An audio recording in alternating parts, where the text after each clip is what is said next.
আপনাকে নিয়ে অন্যের কল্পনা শক্তি ছোট হতে পারে, কিন্তু আপনি নিজেকে নিয়ে কখনোই ছোট স্বপ্ন দেখবেন না। অন্যের কল্পনা শক্তি ছোট হতেই পারে, মনে রাখতে হবে দুঃখ চিরস্থায়ী না। তাই দুঃখের সময়, কষ্টের সময় যদি আপন মানুষের ভাষা বদলে যায়, তাতে হতাশ হবেন না। জীবনের সেদিনই আপনি শান্তিতে থাকবেন, সুস্থ থাকবেন, যেদিন আপনি বুঝতে পারবেন অন্যের কাছে প্রত্যাশা রাখতে নেই। স্বার্থের জন্যেই মানুষ পাশে থাকে, স্বার্থ ফুরিয়ে গেলে ছুঁড়ে ফেলে দিবে। কখনো মনে করবেন না যার উপকার করেছেন সে আপনাকে থ্যাংক ইউ বলবেই, সে আপনাকে তাই মাথায় তুলে নাচবে। আপনি হয়তো ভাবছেন কারো উপকার করেছেন সে আপনাকে মনে রাখবে, কিন্তু আপনি এটা মনে রাখবেন যার উপকার আপনি করেছেন সময়ের সাথে সাথে সে আপনার উপকারের কথা ভুলে যাবেই। সাথে সাথে সে এটাও ভুলে যাবে কোনো একদিন সে বিপদে ছিল।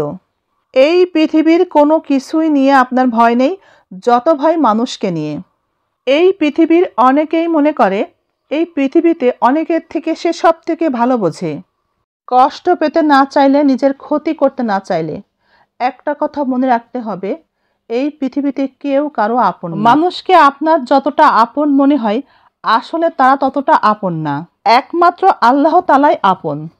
আমরা কি এটা জানি? শিখতে হয় মাথা উঁচু করে, আর বাঁচতে হয় মাথা নিচু করে।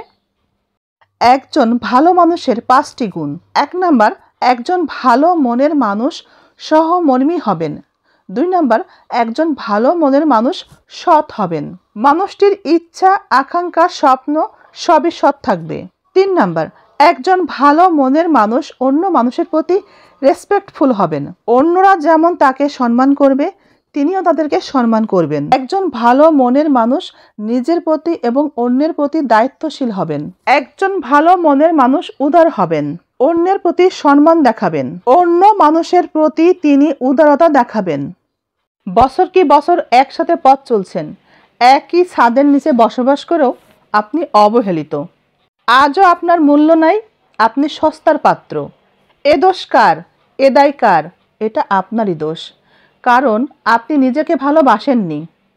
ঝড় ঝাপটা সামলে নিতে সবার পাশে থেকে সহযোগিতা করেছেন। নিজের মর্যাদার কথা না ভাবার কারণে আজ আপনি নিজেই ঝড়ের কবলে পড়েছেন। আবার কেউ যদি আপনাকে ছেড়ে অন্য কারো জন্য পাগল হয়, সেটাও কার দোষ?